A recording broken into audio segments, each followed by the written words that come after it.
video, I'm going to give you 6 ideas for your email subject lines so more people will open and read your emails. Did you know that, contrary to popular belief, the subject line is not the most important factor in an equation that will lead to increased open rates of your emails?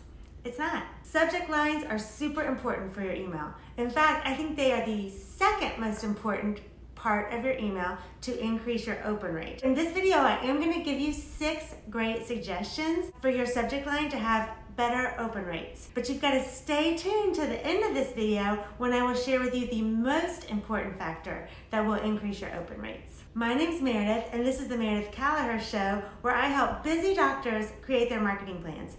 I believe that hope is not a strategy. Everybody's got to put a plan in place to get more patients through the door or to see more customers. Now, before we get started with my 6 ideas, I'd like to give you a few suggestions. First, try all of them. Try all of my ideas, try different things, see what your list responds to. All right, you can watch the open rate in your email service provider. They all provide that information. Second, try all lowercase letters. That gives it a feel of more casual, and we definitely open all the emails from our friends, right? If you use uppercase letters, it comes off more business-like, and you have a less likely chance of people opening it. So see how lowercase letters works for you. Additionally, in this video, I'm going to give you examples of my ideas, and we should always write our emails to our ICA, right? To our ideal customer.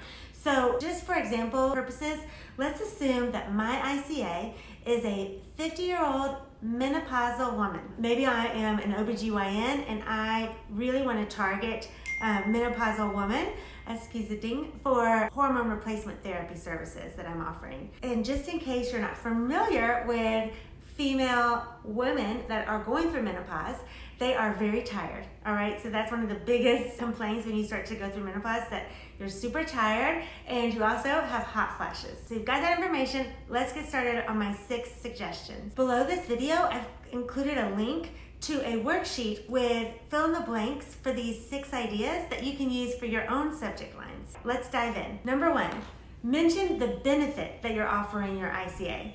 So if I was an OBGYN that specialized in hormone replacement therapy, I might say, get more energy, or who else wants more energy? Question mark.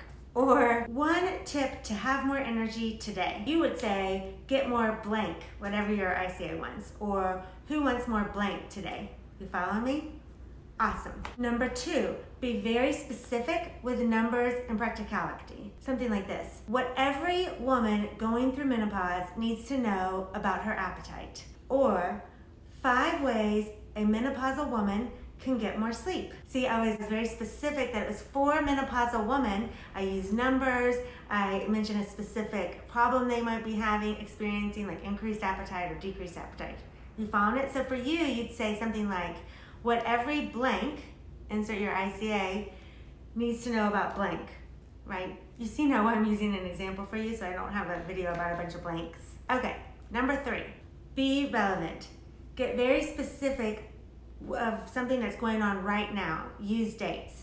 So for example, are you extra hot this summer? Question mark. Remember, this is for a hot menopausal woman having hot flashes.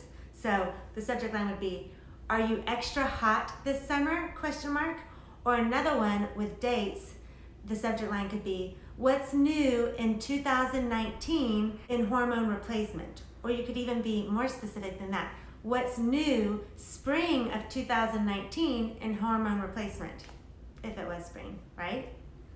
Got it. I'm into the thumbs up today. How do you like that? Number 4, make it personal to you and the sender. Now, only if this is true for you. So you could start with, you're not alone. That's it. That's the subject line. And then inside the email, you tell your ICA how she's not alone. And you know, that one, I don't have to be going through menopause to use that. When she opens the email, I could talk about how there's lots of other people experiencing the same symptoms that she is, you know? But I could make it personal to me. I could write, I hate hot flashes, comma, you, question mark? That would be a good one.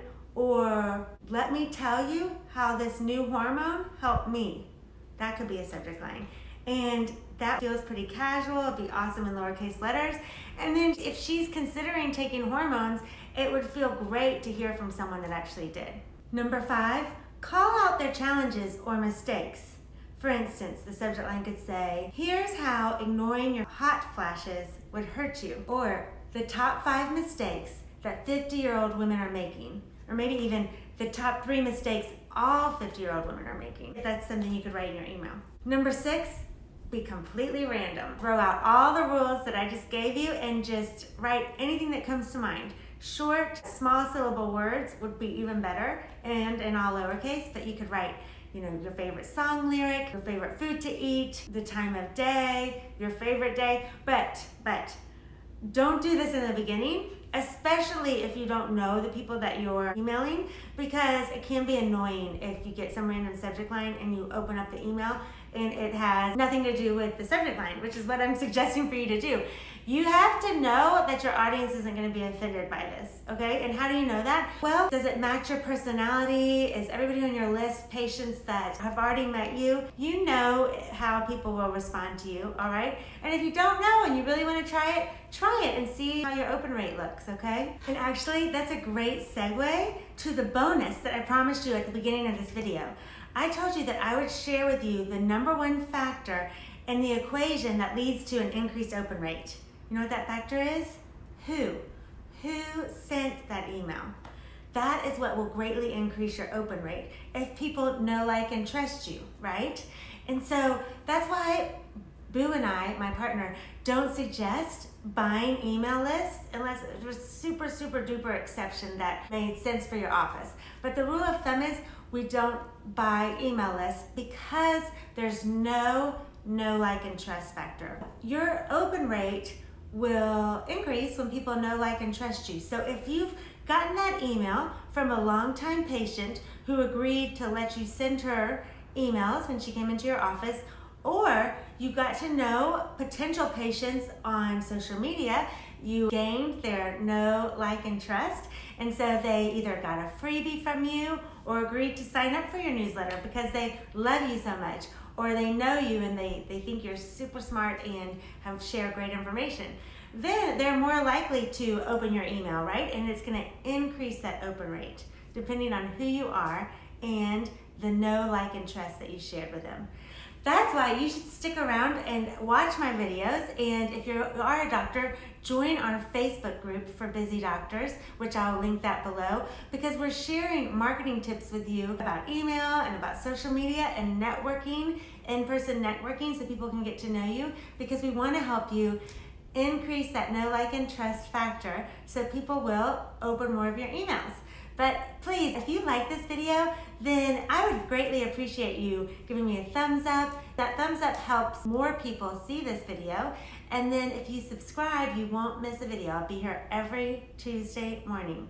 Thanks so much for joining, and have a great week. And let me know how those subject lines work out for you. I'd love to hear. Comment below. And don't forget about my freebie below. I've got a worksheet with blanks so you can just easily crank out several subject lines for your next email. Thanks for joining me. Have a great week. Bye.